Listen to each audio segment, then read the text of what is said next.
Right, shall we move on then to Irresistible? If we must, my apologies in advance, folks.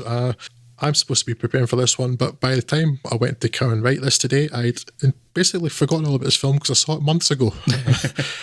And it was dropped from a previous podcast, and I now remember even less about it. So well, I've more or less forgotten everything about it and only watched it a couple of days ago, so it's... This, I guess, kind of follows in the trail of things like Wag the Dog. Very different tone, but in terms of it being a satire of electioneering and political spin, that sort of thing. Directed and written by Jon Stewart of The Daily Show. And it's about Steve Carell's, what is the term? Political consultant? No, campaign director, I guess, isn't it? Yeah. I would go with Svengali, perhaps, but yes. Yes. Political Svengali of the Democrat Party, who thinks he's found this great middle American candidate who's obviously a lifelong Republican, and he can turn him around and get him to be this great Democrat candidate after his party got thumped in what was clearly meant to be the 2016 election. Yeah. Although it kind of skirts around that a wee bit in terms of just how clear it makes its references. And so he goes along to this little town and starts trying to persuade Chris Cooper, this rural former military guy, to run as a Democrat in his Republican town, his red town. And then along later comes his great rival, Rose Byrne, who's the Republican political Svengali. And they're basically just trying to one-up each other with their ridiculous stunts and how badly they treat people in terms of just trying to get the win for the party. And then, about halfway through, it decides it's a comedy because it's really quite earnest up to that point.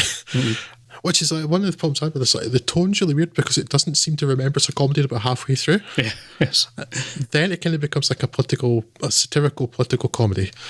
And then at the end, there's a really, really stupid twist that doesn't fit with the film at all, but probably fits quite well with Jon Stewart's views on all of this nonsense around political campaigns. Yeah.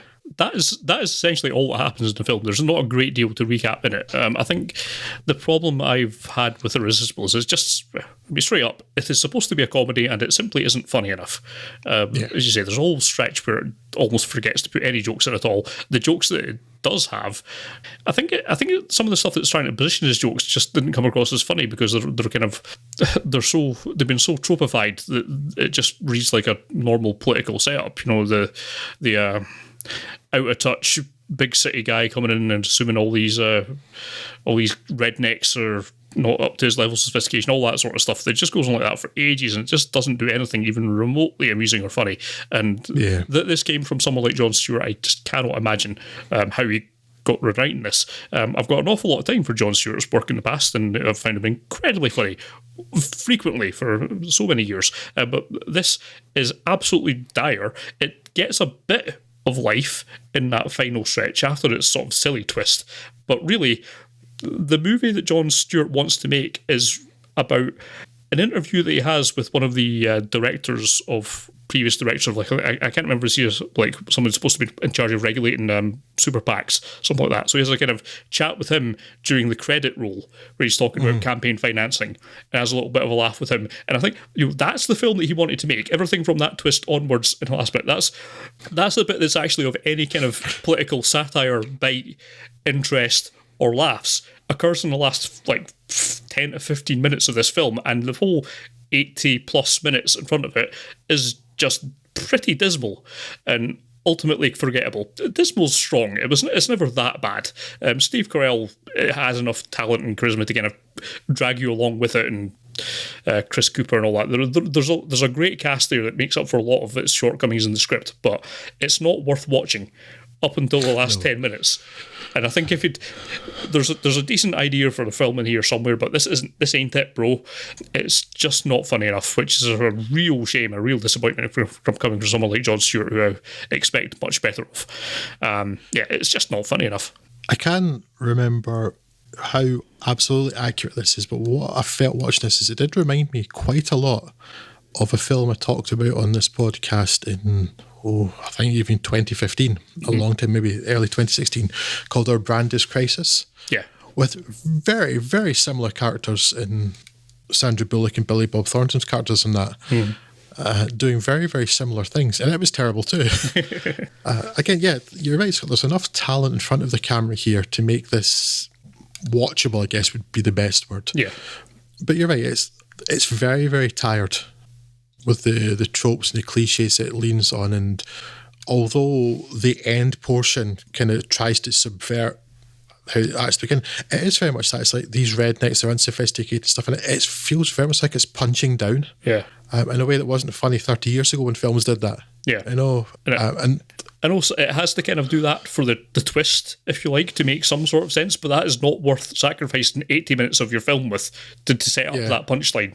Exactly. By the time you've got to the end, because it's past the bit where it actually starts trying to become a bit more comedic in the middle, you kind of forgot like that will be connected to the bit at the beginning. So you just got the lingering bad feeling for how they treat the townspeople at the beginning. Yeah. And by the end, instead of getting like kind of, shows you, it's like, oh yeah, I guess they're doing that now.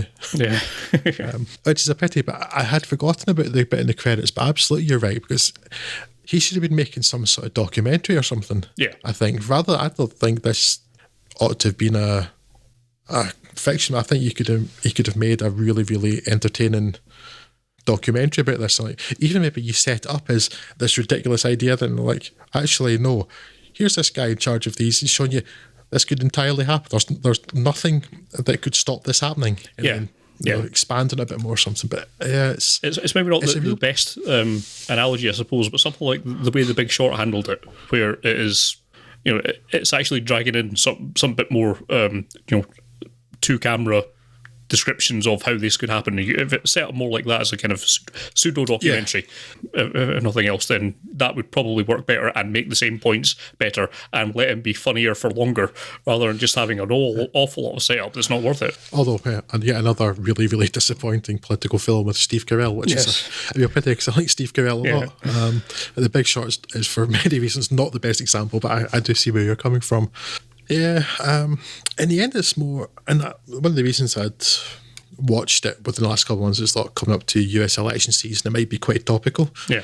It's just not very interesting, unfortunately. I'll stick with Last Week Tonight, thank you very much. Yep. Which is consistently excellent and unfortunately really real, which is the actual terrifying and depressing thing about it, for all that it's funny. Yes.